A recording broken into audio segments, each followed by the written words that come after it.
Bueno, recién les decía que íbamos a hablar con una persona que conoce profundamente digamos, la situación y la evolución del sector público. El profesor Las Heras, además de contador, licenciado en Administración de Empresas, es autor de muchos libros. Algunos tienen títulos muy sugestivos, como El Estado Eficiente, El Estado Eficaz, El Estado Transparente. Y por supuesto, le vamos a agradecer que haya venido, porque hacía bastante tiempo que intentábamos que se llegara al programa y por sus múltiples ocupaciones él no podía hacerlo. Así que en mi nombre, José, y en nombre de Ricardo, que a último momento no ha podido venir, te agradecemos mucho estos minutos que nos puedas dedicar. Muchas gracias, Alfredo, mi decano de la Facultad de Ciencia Económica, y mis saludos a ese gran periodista que es Ricardo Fonseca. Se los vamos a dar. Me gustaría comenzar con una pregunta que tiene que ver con tu conocimiento sobre temas de administración financiera, de contabilidad pública. Primero una pregunta que, si se quiere, muy neutral. ¿Cuál es tu visión de qué tan buenos son las registraciones sobre el sector público, sobre la contabilidad pública que tenemos en la Argentina?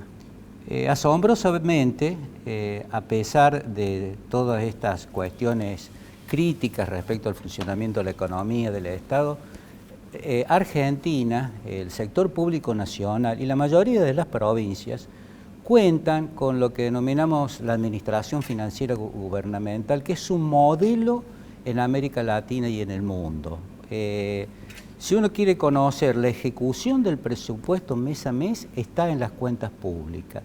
Argentina, desde los años 90, siempre ha tenido el presupuesto aprobado antes del ejercicio fiscal, salvo por una cuestión política en el año 2011, donde el gobierno no tenía mayoría en el Congreso. Nuestras cuentas públicas son realmente muy buenas y hay dos grandes leyes que podríamos decir que están descontaminados de cualquier tipo de ideología por la época en que se aprobaron. La Ley 2456 de Administración Financiera Gubernamental, que la provincia de Córdoba, por ejemplo, tiene una ley provincial que es un espejo.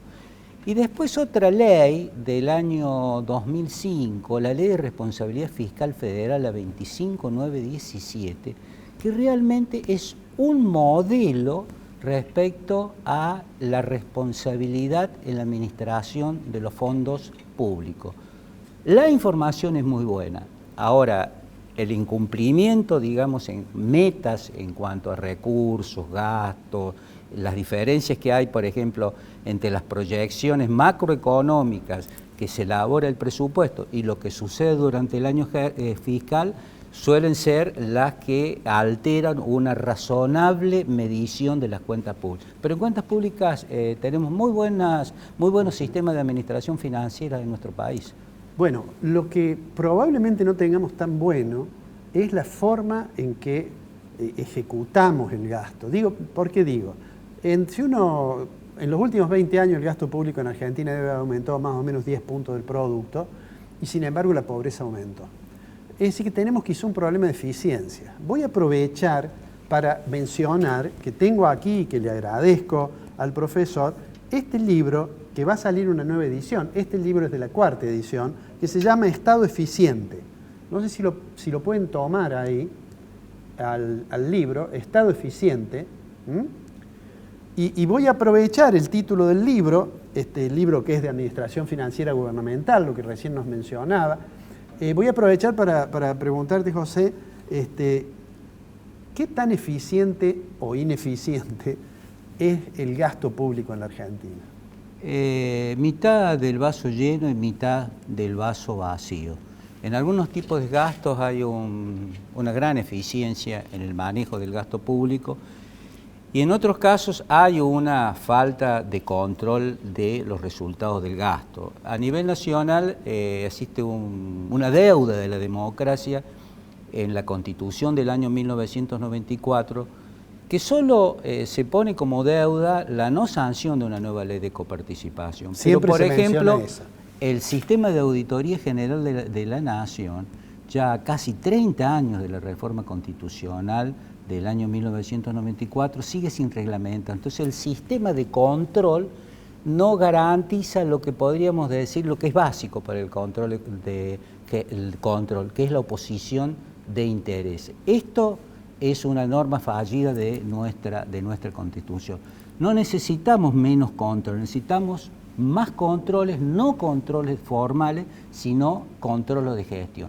Que esto es lo que en la cátedra, en mis disertaciones, siempre he planteado. Aun cuando estemos, en mi caso particular, comprometidos con un proyecto político de vieja data, ¿no es cierto?, en cuanto es lo que abracé en mi juventud, el justicialismo, esto obliga a que los gobiernos populares deben ser más celosos en la gestión del gasto, porque lo que están en juego aquí son las prestaciones de los servicios sociales básicos, educación, salud. Si no nos encontramos con las antípodas que la única forma de solucionar el problema del gasto público es eliminar gasto público en materia de educación, en materia de salud, con la implementación de esta figura de los vouchers, que yo lo trato en este libro, que tiene 20 años cuando lo incluí en una de las ediciones, donde planteo técnicamente el despropósito que es esta figura de subsidiar a la demanda en los servicios de educación y de salud. Aprovecho, digamos, la respuesta. Esta mora, esta deuda que existe, que mencionabas de los últimos 30 años, digamos, de la reforma de la Constitución para acá, ¿qué es lo que explica que habiendo habido gobiernos de distintos partidos durante ese periodo, digamos, no se haya reglamentado adecuadamente el tema de la auditoría? Bueno, es una cuestión que está, entiendo yo, entre los grandes acuerdos políticos que hoy necesita la Argentina. No un reglamentarismo al último nivel. Nosotros necesitamos un paquete, 10, 20, de grandes acuerdos políticos. Por ejemplo, una nueva ley de coparticipación, un nuevo sistema, un sistema de control, un nuevo sistema tributario en la Argentina que capte en forma armónica y con justicia distributiva lo que en la cátedra conocemos como los 3 grandes sistemas tributarios. Todo eso es lo que se necesita en este acuerdo y es lo que tiene pendiente la democracia, porque en definitiva hay posibilidades, la pregunta uno deberíamos decir, ¿hay posibilidades de pasar de un déficit fiscal a un superávit fiscal? Sí las hay. En el proyecto de presupuesto que se va a discutir después del balotaje, en el acuerdo entre los 2 candidatos políticos presidenciales que han llegado al balotaje, nosotros estamos con un déficit presupuestario del 1,5% del PBI en el proyecto de presupuesto. Y esto es muy novedoso. En la historia de los proyectos presupuestarios argentinos se agrega una adenda, un apéndice, y se dice al Congreso de la Nación que un 4,5% del PBI son exenciones tributarias. Algunas son justas, otras irritan el equilibrio fiscal, pero de ese 4,5% sobre el PBI, si se llega a reducir un 2%, eliminar exenciones tributarias injustas en un 2%, es posible lograr este superávit fiscal. Y esto no es una quimera, no es nada fantástico, nosotros lo hemos estudiado en cursos de posgrado en estos 30 días, y sí, a partir del 15 de septiembre que el Poder Ejecutivo envió el proyecto de presupuesto. ¿Es posible? Yo digo que sí es posible lograr un resultado, no solo posible, sino necesario, un resultado económico primario en el presupuesto para el año 2024. Mencionabas recién, para quienes no lo recuerden, el profesor Lajera ha sido ministro de Economía de la provincia, pero mencionabas recién tu adhesión desde muy joven a las ideas del Partido Justicialista. Bueno, estamos en pleno proceso electoral. Entiendo que estás trabajando para uno de los candidatos, obviamente para Massa. Sí. ¿Cómo estás viendo el proceso electoral, la oferta electoral, las propuestas?